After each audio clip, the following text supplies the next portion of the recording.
자, 사도행전 12장입니다. 사도행전 12장. 12장 보게 되면 이제 항상 교회가 박해를 받고 있지만 그 박해받는 것 중에 한 부분이 또 나옵니다. 이번에는 헤롯 왕이 박해를 합니다. 앞에서는 사두개인들, 바리새인 같은 유대교 종교 지도자들이 복음을 막 방해하는 일들이 많이 있었는데 이제 본격적으로 이 왕이 방해를 하는 것이죠. 뭐 왕이 방해를 하고 왕이 박해를 하는 것이 뭐 한두 번 있었겠냐마는 여기서 우리는 구체적으로 헤롯 왕이 어떻게 방해를 하는지를 보게 됩니다. 그 무렵에 헤롯 왕이 교회에서 몇 사람을 해치려고 손을 뻗치더니 요한의 형제 야고보를 칼로 죽이니라. 그 일이 유대인들을 기쁘게 한 것을 알고서 그가 베드로도 잡고자 하더라. 그때는 무교절 기간이더라.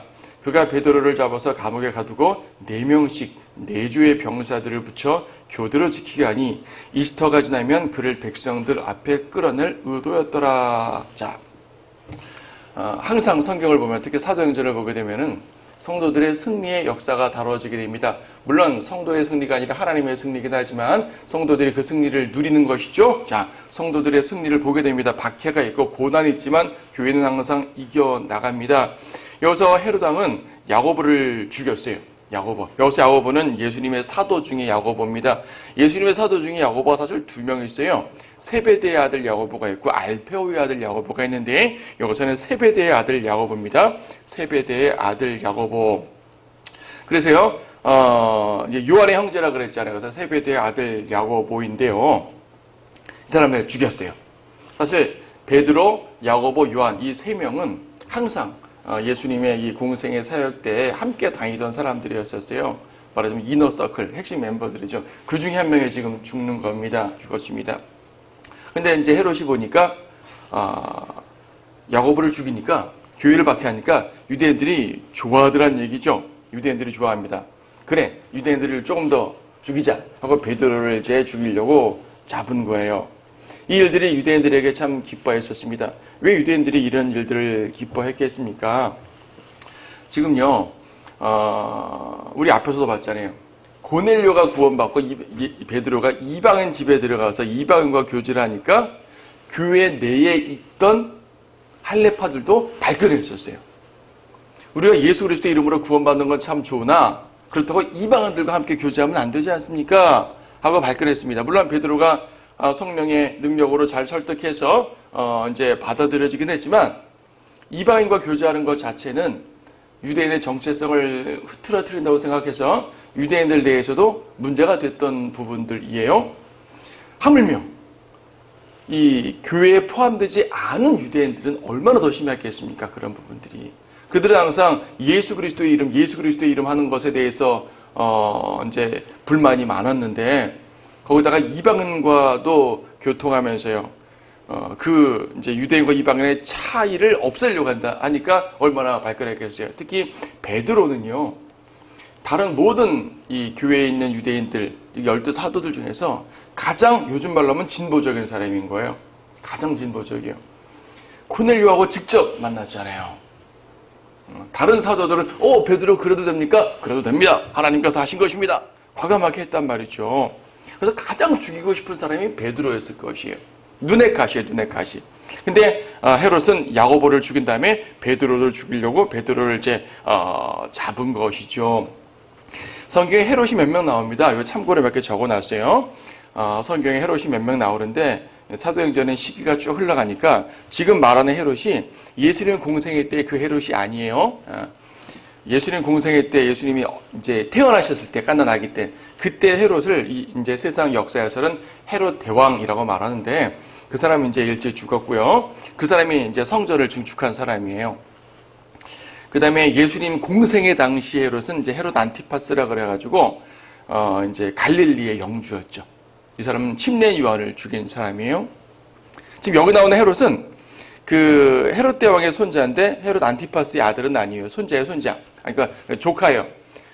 헤롯 안티파스의 조카로서 헤롯 대왕의 또 다른 아들의 아들이죠. 아그리파 1세라 그러고 저 더 뒤에 보게 되면 26장에 보게 되면 아그리파 또 2세가 나옵니다. 거기서는 아그리파라고만 나오지만은 여기서는 헤롯이라고만 나와요. 자, 이 헤롯 아그리파 1세라고 말하는 사람인데 이 사람이 바로 야고보를 죽인 사람이고 오늘 본문에 보는 그 사람이에요. 공생의 기간 중에서 헤롯 안티파스, 그 안티파스라는 말은 나오지만 그 헤롯은요, 이방인이 그러니까 이제 믿지 않는 이방인임에도 불구하고 하나님 말씀을 계속 다양한 방식으로 접하다 보니까 모종의 두려움이 있던 사람입니다. 침례 요한을 죽이는 것도 과감히 죽이지 못했어요. 과감히 죽이지 못해서 그의 아내가 계략을 써서 죽이도록 만들어 버렸는데 이 사람은 죄를 많이 지었음에도 불구하고 비열한 사람이면서 과감하게 하나님의 말씀을 직접적으로 박해할 만한 위인이 안 됐었어요. 갈릴리 영주는. 근데 여기서 말하는 아그리파 1세는 상당히 포악한 사람이고요. 박해에 앞장선 사람이고요. 과감성을 가졌습니다. 근데 이 과감성이 다른 과감성이면 좋겠는데 말씀을 박해하는 과감성이니까 문제가 되는 거죠. 자, 아주 악한 왕입니다. 그래서 뒤에 보게 되면 하나님께서 이 헤롯을 또 죽이는 장면이 나오죠. 여기 보게 되면 특별한 표현이 있습니다. 4절에 보니까 이제 베드로를 잡아서 감옥에 가두고 약간의 시일이 흐른 다음에 죽인다 그러는데 이스터가 지나면 죽인다 그래요. 이스터가 지나면 감옥에서 끌어내서 죽이겠다라는 그런 말입니다. 이스터란 말이 쓰였어요. 이스터. 이제 킹제임스 성경에 이스터란 말이 있어서 이스터란 말을 그대로 이제 음역을 해 놓은 건데요. 일반 성경들에서는 유월절이라고 되어 있습니다. 유월절이 지나면 베드로를 죽인다. 근데 이상하잖아요. 지금 3절에서 이미 무교절 기간이에요. 무교절은 뭡니까? 구약에 보게 되면 유월절이 있어요. 첫째 달 14일이 유월절이고 15일부터 일주일 동안 무교절이에요. 그러니까 유월절이 이제 이 전체 기간 중에 이 천달을 딱 유월절로 선포하고 무교절이 또 이루어지는 거거든요. 근데 이미 무교절 기간으로 됐다는 얘기죠.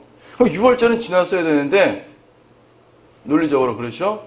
근데 여기서 유월절을 지나면 그를 백성 앞에 끌어낸다라고 말하면 말이 안 되죠. 이미 유월절 지난 상태인데 그렇죠. 이렇게 말하면 일반 학자들은 뭐라고 말하냐면은 유월절이 꼭 요 14일 하루만이 아니라 이 무교절 기간 전체를 유월절이라고 부르기도 한다라고 말합니다. 물론 그것 자체는 사실이에요. 오늘날 이스라엘에 가게 되면 이스라엘에서 유월절 명절을 지킬 때 무교절 명절이라 말하지 않고 유월절 명절이라고 말해요. 7일간의 축제를 지내면서 유월절 축제로 말합니다. 그래서 전체 기간이 유월절이니까 유월절을 지나면 죽인다는 말이 맞다. 이건 유월절이다. 헬라어 원어의 파스카. 이 파스카란 말이 유월절이란 말이거든요. 파스카라고 써있으니까 유월절로 번역해야지 왜 이스터라고 번역했냐고 킹제임스 성경을 비난하는 내용 중에 하나로서 약간 어려운 본문이기도 합니다. 영어 단어 이스터 하게 되면 이거는 이제 보통 영어 단어에서 부활절을 의미하는 말이에요. 4월달에 보통 부활절이 있잖아요. 기독교회에서 이 부활절을 말할 때 영어 단어는 이스터 그래 이스터. 헤롯이 부활절을 지켰는가? 뭔가 말이 안 되잖아요. 당시에 이스터는 당연히 부활절을 말하는 것이 아니지요.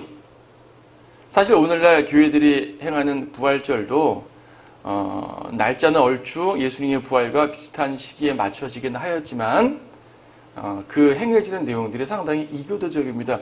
부활절에 왜 달걀을 먹죠? 부활절과 달걀이 무슨 상관이죠?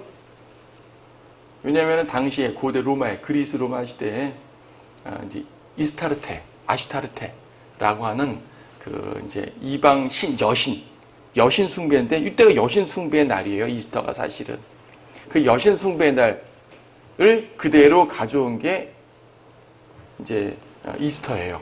그걸 부활절로 가져오니까 문제가 되는 거죠. 그러니까 여기서 말한 것은 이스터가 지나면 그를 백성 앞에 끌어낼 의도였다라고 말하는 것은 당시 이방인의 축제인 이 이스타르 여인 축제가 이 6월절 기간과 겹쳤어요. 겹쳤고 유대인들은 이 축제를 파스카라고 불렀습니다. 원래 파스카는 유대인의 6월절이 파스카인데 이 이방의 축제도 같은 봄의 제전이란 말이에요. 봄의 제전. 봄 축제거든요. 그래서 그것을 파스카라고 불렀다고 해요. 그래서 여기서 파스카라고 썼다고 해가지고 다 6월절이 아니라 이건 이방인 헤롯이 이제 자기네 이방 종교 축제를 행한 거죠. 이 축제 기간이 지나게 되면 베드로를 죽이려고 했다. 이렇게 이해를 하시면 되겠습니다. 자, 특별한 표현이니까 별도로 이해하시고요. 자, 5절부터 다시 봅니다. 본문으로 들어갑니다. 그리하여 베드로는 감옥에 갇혔으나 교회가 그를 위하여 하나님께 쉬지 않고 기도하더라. 헤롯이 그를 끌어내려고 한 그날 밤 베드로는 두 병사 사이에서 두 쇠사슬에 묶인 채 자고 있었고 또 간수들은 문 앞에서 감옥을 지키고 있었는데 보라 주의 천사가 그에게 나타나니 감옥 안에 빛이 비치더라. 또 천사가 베드로의 옆구리를 쳐서 일으켜 말하기를 급히 일어나라고 하니 쇠사슬들이 손에서 벗겨지더라. 그 천사가 그에게 말하기를 띠를 두르라. 띠를 두르고 내 신을 매라 하기에 그가 그렇게 하고 또 그에게 말하기를 내 겉옷을 걸치고 나를 따르라 하니 그가 나가서 그를 따라가면서도 천사가 하는 일이 현실인 것을 깨닫지 못하고 환상을 보는 줄로 생각하더라. 자, 천사가 베드로를 구출했습니다. 자, 교회가 쉬지 않고 기도했다 그러죠. 5절에 그러죠. 베드로는 감옥에 갇혔고 교회가 쉬지 않고 기도했다 그래요. 자, 무엇을 기도했을까요? 일단 베드로가 갇혔으니까 풀어달라고 기도했겠죠. 풀어달라고 기도했을 것이에요. 왜 풀어달라고 기도했냐면 베드로의 중요성이 너무나 커요. 뒷부분에 가면 사도 바울을 중심으로 역사가 이루어지지만은 사도행전 앞부분에서는요. 아직 예루살렘 중심으로 복음이 전파되고 있는 상황에서 하나님께서 복음을 예루살렘을 통해 이방으로 이렇게 퍼지도록 만드시지만 이것이 아주 자연스럽게 흐르게 되면 이방인 교회와 예루살렘 교회가 등을 지고 이룰 수는 없습니다. 예루살렘 교회와 이방인 교회가 처음부터 갈등하고 싸우고 분열하는 모습은 주님께서 원하시는 모습이 아니에요. 예루살렘 교회를 통해서 자연스럽게 이방인 교회들에게 복음이 전파되도록 하나님은 물 흐르듯이 자연스럽게 역사하셨던 것입니다. 그 역할을 베드로가 했어요. 이방인의 구원을 위해서 각지에 복음 전파하러 다닌 사람은 사도 바울이지만 이방인의 구원을 위해 문을 활짝 연 사람은 베드로란 말입니다. 그래서 당시에 형식적으로 보더라도 예루살렘 교회가 승인을 하고 인준을 하면 그런 것들이 맞다고 여겨졌던 그런 사회입니다. 그 역할의 중심이 베드로였어요. 베드로가 빠지면 모든 것이 안 되는 상황입니다. 베드로가 풀려나오도록 기도를 했겠죠. 그렇죠? 그런가 하면요. 또 이런 일도 있을 수 있었을 것입니다. 베드로가 이제 사복음서 끝에 보게 되면 예수님이 죽으시기 전날 밤 말입니다.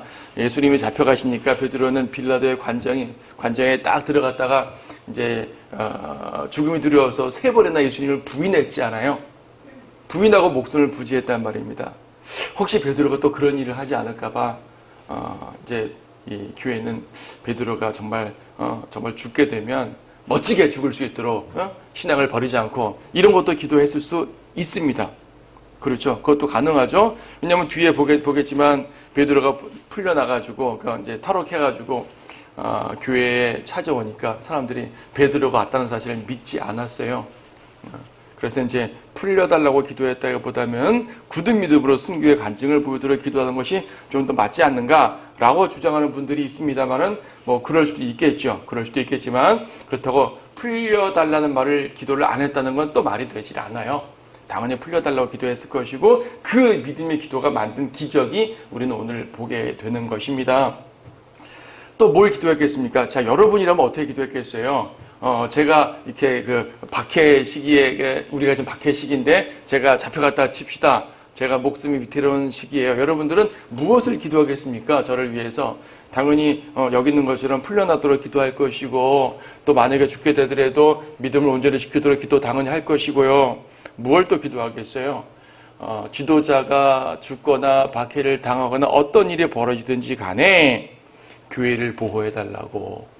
그렇죠? 지도자면 무너진다고 교회가 무너지면 말이 되지 않잖아요. 그렇죠?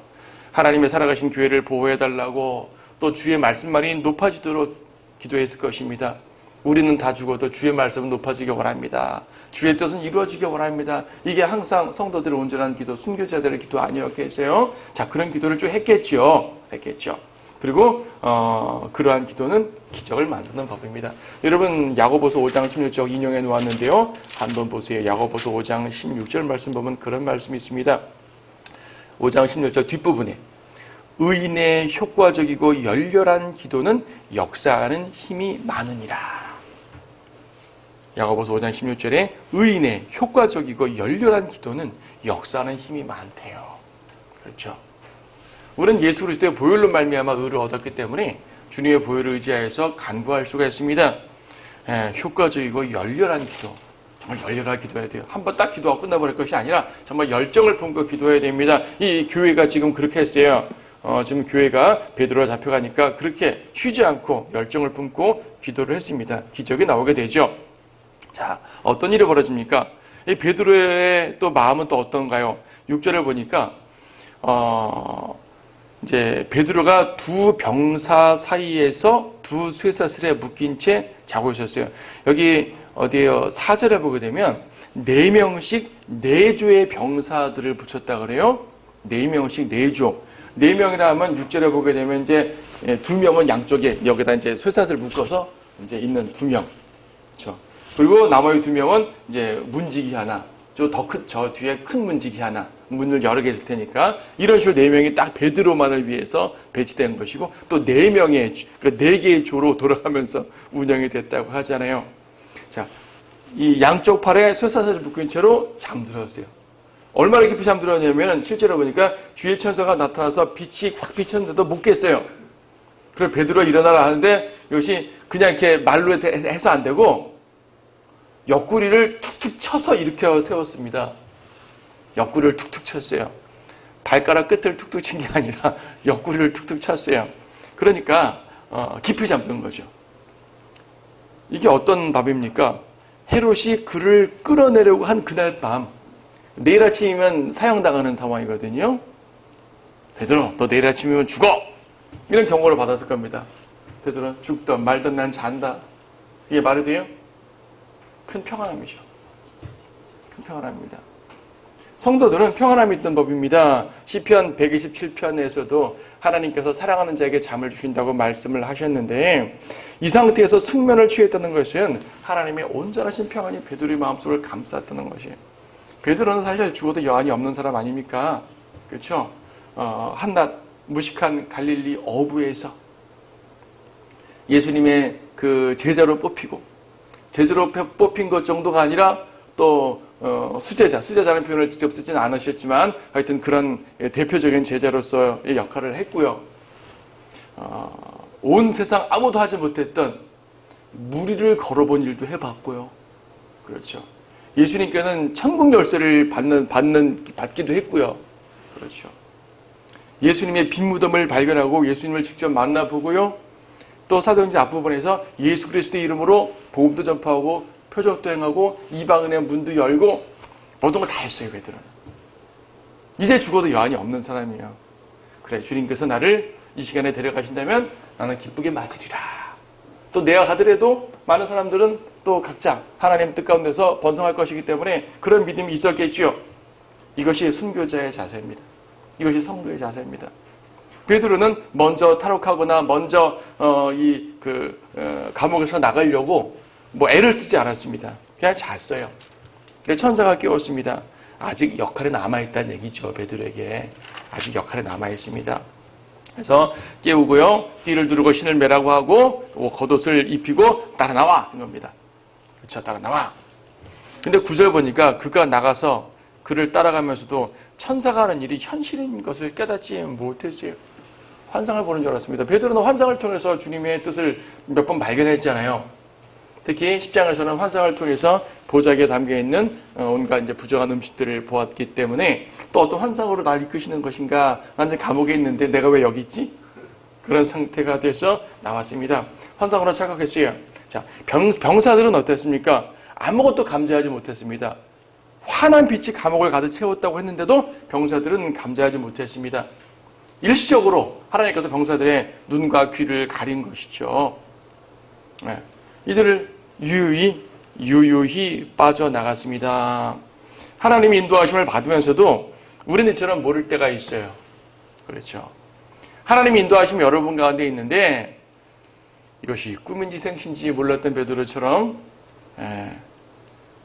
이것이 하나님의 인도를 받는 것인지 모를 때가 우리의 삶에 종종 있습니다. 다 끝나고 나니까 알게 돼요. 11절에 그랬죠. 그러자 베드로가 정신이 나서 천사가 떠났습니다. 그러자 베드로가 정신이 나서 말하기를 이제 내가 확실히 알았노니 주께서 그의 천사를 보내시어 헤롯의 손과 유대의 백성의 모든 기대에서 나를 구해내셨도다. 알게 된 것이죠. 모든 것이 상황이 종료된 다음에 하나님이 해주셨네. 여러분 그럴 때 종종 있으시죠? 예, 뭐 상황이 종료된 다음에라도 하나님께 영광 돌리면 감사한 일이지만 왜 그 전에 주님께서 이끄시는 그 상황 자체를 우리는 몰라야 될까요? 알아야 되지 않습니까? 좀 더 민감할 필요가 있을 것 같아요. 베드로가 크게 잘못했다는 말이 아닙니다. 잘못했다는 말이 아니라 영적으로 적용해 봤을 때 우리에게 그런 일이 벌어지게 되면 항상 주님께서 나를 인도하시는 것이구나 라는 걸 느꼈으면 좋겠어요. 다 끝날 때는 우리는 모두 우둔한 성도들과 같습니다. 그럼 실제적으로 하나님께서는 왜 베드로를 이처럼 특이한 방법으로 구출해 주셨을까요? 사실 12장이면요. 베드로의 사역은 점점 저물어 가요. 저물어 가고 베드로가 공식적으로 역할을 한 것은 15장에서 이제 사도 바울이 이방인들에게 복음을 전하고 왔을 때 그것이 정당하다라고 한마디 해준 것밖에 없습니다. 그거밖에는 베드로가 특별하게 공식적으로 하는 장면이 없어요. 베드로는 오히려 이때부터 이제 사역에 축소되고 물론 있는 지역에서 계속 복음을 전했겠지만 성경의 중심축은 베드로에서 바울로 옮겨갑니다. 말하자면 베드로가 없어도 교회는 돌아간다는 얘기죠. 근데 왜 하나님께서 베드로를 다른 방법도 아니고 특별한 이적의 방법으로 구출하셨는 것인가? 목적이 있다는 얘기입니다. 그 목적이 바로 11절에서 베드로가 고백하기를 헤롯의 손과 유대 백성의 모든 기대. 유대 백성의 기대가 뭐예요? 베드로를 죽이는 게, 교회가 없어지는 게 유대인들의 기대 아니에요. 그렇죠? 헤롯의 손과 유대 백성의 모든 기대에서 구해내셨다. 이 두 기대를 하나님께서 깡그리 무너뜨리려고 베드로를 구출하신 것입니다. 하나님께서 이 두 기대를 무너뜨리는 것이 어떻게 펼쳐지는지가 지금 사도행전 12장 뒷부분에서 딱 나타나게 되어 있어요. 그 부분을 주목하셔야 돼요. 자, 이어지는 내용 12절. 그가 그 일을 생각하며 마가라고 하는 요한의 모친 마리아의 집에 오니 그곳에서 많은 사람이 모여 함께 기도하고 있더라. 베드로가 현관문을 두드리니 로데라고 하는 이름하는 한 소녀가 들으려고 나왔다가 베드로의 음성인 것을 알고 기뻐서 현관문을 열지 않은 채 뛰어들어가 현관 앞에 베드로가 서 있다고 말하니 그들이 소녀에게 말하기를 내가 미쳤다라고 하더라. 그래도 그녀가 사실이라고 강하게 주장하니 그들이 말하기를 그것은 그의 천사라고 하더라. 베드로가 계속 문을 두드리니 그들이 문을 열고 베드로를 보자 놀라더라. 자, 베드로가 이제 그 밤에 거리에 나왔으니까 마가라고 하는 요한의 모친 마리아의 집으로 가면서 이 일을 생각하는 겁니다. 주님 나를 구해 주셨네. 하면서 갔어요. 가보니까 역시 사람들이 기도하고 있거든요. 이 기도가 나를 살렸구나. 여러분, 성도의 기도는요, 진짜 이적을 이룹니다. 이걸 믿으셔야 돼요. 성도의 기도가 기적을 이룬다는 것을 온 성도들이 합심하여 기도할 때 기적을 만든다는 것을 우리가 정말 믿고 기도하느냐 그냥 건성으로 기도하느냐는 달라요. 결과가 다릅니다. 이건 굳이 사도행전 시대에만 이루어지는 것이 아니에요. 눈에 보이는 방언, 표적 이런 것들은 사도행전 시대에 일어나는 것이지만은 우리 일상 중에 이루어지는 기도 응답까지 사도행전 시대에 한정을 시킬 필요는 없지 않습니까? 우리의 모든 삶이 주님이 함께 하시는 기적을 이룰 수가 있습니다. 자, 어쨌든 지금 베드로는 마리아의 집으로 갔습니다. 마리아, 참 신약성경에 마리아 많이 나오죠. 예수님이 어머니도 마리아고 막달라 마리아도 있고 베다니 마리아도 있고 또 다른 마리아들도 있고 여러 마리아들이 있어요. 여기 또 별도의 마리아입니다. 별도의 마리아고요. 여기는 마가라고 하는 요한입니다. 이제 한 사람인데 마가라고도 불리는 요한. 마가라는 말은 이제 헬라식 이름이고요. 요한이라는 말이 유대식 이름이에요. 이 사람 이름은 요한이에요. 요한인데 헬라식으로는 마가라고도 불리는 사람이죠. 이 마가가 바로 마가복음의 저자 마가로 알려져 있습니다. 이 마가는 이제 여기 등장시킨 이유가 있죠. 뒤에 또 이제 마가가 얼마큼 바울의 훌륭한 조력자로 사역을 하게 되는지 그것을 또 뒤에 보도록 합니다. 이 마리아를 예수님의 모친 마리아라고 생각하는 어리석음은 범하지 말아야 됩니다. 그렇게 되면 이제 카톨릭처럼 마리아 중심으로 모든 걸 이루어진다고 말하는 것인데 전혀 그런 것은 아니죠. 자, 다락방. 여기에 보통 여러분 마가의 다락방이라는 말이 하죠. 마가의 다락방에 모여서 120명의 문도가 기도하고 성령을 받았다. 사도행전 2장에서. 근데요, 성경 어디에도 마가의 다락방이라는 말은 나오지 않습니다. 사도행전 2장에서 사도들이 모여서 기도했던 다락방과 이 마가의 집에 갔다는 증거가 없어요. 그냥 별도의 곳일 수가 있고요. 다만 이 마가의 집은 꽤 컸을 것으로 여겨집니다. 이건 다락방이 아니라 집이라 그랬어요. 그렇죠? 꽤 컸을 것으로 여겨져요. 많은 사람들이 모여 있었을 것이에요. 당시 교회는 성전에서 기본적인 모임을 또 많이 했다고 처음엔 말했지만 박해가 점점 심해짐으로써 이들은 성전에서 공식적으로 모임하기는 좀 어려워졌을 것입니다. 그리고 박해가 있기 전부터 이들은 성전에서 공식적인 모임은 모임이고 비공식적으로 각각의 집에서 많이 모였는데 이제는 집에서 모이는 걸 점점 많이 할 수밖에 없게 됐겠죠. 근데 집이란 것이 어떻습니까? 오늘날처럼 커다란 대형 건물이나 강당이 있는 것이 아니니까 집에서 수용할 수 있는 인원들밖에 못 갈 거 아니겠어요? 그 수많은 인원들이 그렇다면 뭡니까? 예루살렘 교회라는 것은 한 교회 건물이 아니라 가정교회의 형태로 여러 집들에서 나뉘어서 모였을 것이에요. 나뉘어서 여러 집에 모여 있는 것이고 그 중에 지금 마가 요한의 집으로 온 겁니다. 여기에 와가지고 이제 얘기를 하죠. 자, 천사가 이렇게 나를 구해줬어요라고 말하는 것이 이제 17절 내용입니다. 베드로 보니까 문을 두드리니까 로데나는 한 소녀가 뛰어나갔다가 너무나 놀라가지고 로데의 반응은 잘못된 게 없어요. 어린 소녀다 보니까 너무 기뻐 놀라가지고 그냥 들어간 것 뿐이에요. 베드로가 왔어요. 베드로가 왔어요. 사람들이 베드로가 왜 와? 너 미쳤지? 아니요. 베드로를 위해 기도하면서 베드로가 왔다니까 내가 미쳤도다 라고 말하는 것은 무슨 반응인 거예요? 그렇죠?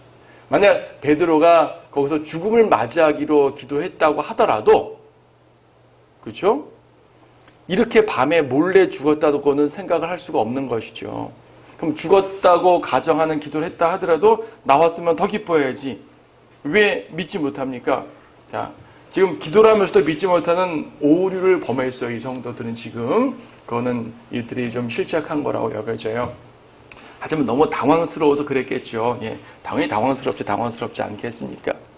자, 내가 미쳤다. 그것은 그의 천사라. 도저히 믿지 못하는 겁니다. 이때 결과적으로 베드로를 이제 문을 열어주고 베드로인 줄 알게 되죠. 17절부터 쭉 이어진 내용을 보게 되면 베드로가 자신의 이제 어떻게 나오게 됐는지 탈출하게 됐는지를 설명하죠. 천사가 이끌어줬습니다. 근데 가만 보게 되면요, 베드로는 이런 일이 처음이 아니었어요. 여러분 기억나세요? 5장에 보게 되더라도 베드로는 감옥에 갇혔어요. 5장 17절부터 이어진 내용들 보게 되면 5장으로도 베드로가 감옥에 갇혔고 그때도 천사가 나타나서 구해 주었습니다. 한번 보세요. 사도행전 5장 17절. 그러자 대제사장과 그와 함께한 모든 자 곧 사두개파가 분노로 가득 차서 일어나 사도들을 잡아다가 감옥에 넣더라. 그러나 주의 천사가, 그때도 주의 천사, 여기도 주의 천사, 그렇죠? 밤중에 감옥 문들을 열고, 그때도 밤중에 감옥 문을 열었습니다. 그들을 내어주며 말하기를 그랬잖아요. 그렇죠? 베드로는 한번 경험을 했기 때문에 더욱더 담대했을 수가 있는 것이죠. 그때도 베드로는 담대하게 믿음을 가졌고 오히려 천사가 구해주니까 그는 거리에 곧바로 나가서 복음을 전하고 설교했단 말입니다. 그런 베드로거든요. 이미 다굴기 전에 3번 예수님을 부인한 그 베드로는 이미 없어요. 그 베드로는 이미 없어요. 5장에서 증명이 됐거든요. 베드로는 굳은 믿음으로 행하는 사람입니다. 이미 과거의 베드로는 없습니다. 베드로는 죽어도 주님을 위해서 죽고 살아도 주님을 위해서 산다고는 각오를 했던 사람이란 얘기죠. 17절에 보니까 베드로는 자기가 어떻게 구출되는지를 말한 다음에 뭐라고 말하냐면 17절 뒷부분에 가서 이 일을 야고보와 다른 형제들에게 말해주라 하고 그곳을 떠나 다른 곳으로 갑니다. 야고보에게 말하래요. 앞에 야고보 죽었잖아요. 무슨 야고보예요? 야고보라는 사람 많습니다. 많고요. 앞에서 죽은 야고보는 이제 세베대의 아들 야고보, 즉 요한의 형제 야고보고요. 여기서 야고보는 이제부터 사도행전에 굵직하게 등장할 인물인데 그가 바로 예수님의 동생 야고보입니다. 예수님의 동생이 많잖아요. 그렇죠? 예수님 자신은 마리아가 요셉과 동침하기 전에, 즉 성령님의 역사로 이제 태어나신, 즉 인간 아버지가 없으신 하나님의 아들로서 오셨지만은, 예수님 태어나신 이후에 마리아는 요셉과 정상적인 이제 부부로서 자녀를 많이 낳았단 말입니다. 그렇죠. 타고니 마리아의 아들들이니까 예수님에겐 육신적으로는 동생 아니에요. 그렇죠? 동생들. 마가복음 6장 3절에 보게 되면 거기 중에 야고보가 하나 있죠. 마가복음 6장 3절에서 이 사람은 마리아의 아들이며 야고보와 요새와 유다와 시몬의 형제인 목수가 아니냐. 지금 사람들이 예수님을 배척함에 있어서 이제 마리아의 아들이며라고 말합니다. 그때 야고보, 요새, 유다, 시몬이라는 예수님의 형제들이 등장합니다. 이 중에 한 명이 야고보예요. 야고보. 예수님의 동생들은 예수님의 공생의 기간에 처음에 예수님의 복음을 받아들이지 않았지만 궁극적으로 받아들이게 됩니다. 고린도전서 15장에 보게 되면 예수님이 부활하셨을 때 야고보에게 나타나셨다는 말씀도 하십니다. 야고보는 교회의 커다란 기둥이 됐고요. 베드로와 더불어서 하여튼 이제 교회를 이끄는 커다란 역할을 하게 되죠. 그런데 나중에 보겠지만요, 야고보는 예루살렘 교회의 기둥으로서 역할을 하고 중심을 딱 잡고 역할은 잘했지만은 다른 사도들처럼 이방 지역으로 가서 복음을 전하고 순교하고 복음 확장을 위해서 쓰는 그러한 역할을 했다는 말은 나오지 않습니다. 교회를 안정하게 딱 이제 관리하는 역할이 야고보의 역할이었던 것 같아요. 헤롯이 분노했습니다. 18절. 날이 새자마자 병사들 가운데는 베드로가 어떻게 되었는가요? 적지 않은 소동이 있더라. 5장에서도 성전 책임자들 가운데서 소동이 있었죠. 도대체 베드로 어디 간 거야? 근데요, 5장에서는요, 사두개인들, 제사장들이 이 간수들을 죽이지 않았어요. 죽였다는 말 없습니다. 그리고 곧바로 베드로는 거리에서 설교를 했는데 이들이 당황했어요. 두려워했어요. 그러니까 사도들이 행하는 기적과 말씀들에 대해서 모종의 두려움을 가졌던 것 같아요. 사두개인 바리새인들은 복음을 거절하긴 했지만 뭔가 두려움을 느끼고 베드로에 대해서 그런 부분이 있었기 때문에 간수들이 우리는 보지 못했는데 베드로가 탈출했습니다라고 말할 때 거기에 대해서 간수들을 마냥 추궁만 하진 않았었어요. 근데 여기서는 이 헤롯은 어떻습니까? 말이 안 됐잖아요. 우리가 여기다가 쇠사슬 묶고 있었는데 어느 순간 갑자기 도망갔어요. 이게 말이 됩니까? 천사가 그를 데리고 갔어요. 천사를 보지도 못했는데 어떻게 그렇게 말하겠습니까? 믿지 못하죠. 이들이 아무리 결벽을 주장해도 헤롯은 믿지 못합니다. 그래서 어떻게 했습니까? 19절에는 사형시켜버리죠. 자, 아까 4명이 4조로 돌아갔다고 했잖아요. 그러면 최소한 16명은 사형당한 거예요. 16명은. 아니, 그 시간에 보쳐 쓴 사람만 죽었는지 모르겠지만, 한 밤에 4교대였다면은 어느 시간에 없어진지 모르니까 하여튼 이제 다 죽은 거죠. 다 죽었어요. 헤롯이 그런 사람이에요. 끔찍하고 잔인한 사람이라는 얘기죠. 복음에 대해서 저는 두려움이 없습니다. 하나님의 역사에 대해 일고의 두려움도 없는 사람이 바로 이 헤롯이었어요. 그리고 그 사람은 19절 뒷부분에 보니까 그 후 그는 유대를 떠나 카이사랴로 내려가서 그곳에서 머물렀더라. 이제 카이사랴는 대충 아시죠? 베드로가 카이사랴에 내려가서 또 카이사랴에서 코넬료도 구령하고 카이사랴는 항구 도시로서 복음이 뻗쳐나갈 수 있는 상황이고 카이사랴는 이쯤 되면 이제 성경에 많이 나오니까 여러분 머릿속에 이미 있다고 여겨집니다. 자, 카이사랴로 내려갔어요. 20절 보니까 헤롯이 투로와 시돈 사람들을 대단히 노엽게 생각하였는데도 그들은 하나가 되어 그에게 와서 왕의 침소를 맡은 블라스토를 그들의 친구로 삼아 화친을 간청하니 이는 그들의 지방이 왕의 영토에서 나는 식량으로 살기 때문이라. 사도행전 12장에는 사람 이름이 꽤 많이 등장합니다. 그리하여 어느 정한 날에 헤롯이 왕복을 입고 왕좌에 앉아서 그들에게 연설하는데 사람들이 외치기를 저것은 신의 음성이지 사람의 음성이 아니다 라고 하니 그때 즉시 주의 천사가 그를 치더라. 이는 그가 하나님께 영광을 돌리지 아니하였기 때문이라. 그리하여 벌레들이 그를 먹으니 그가 숨을 거두더라. 예.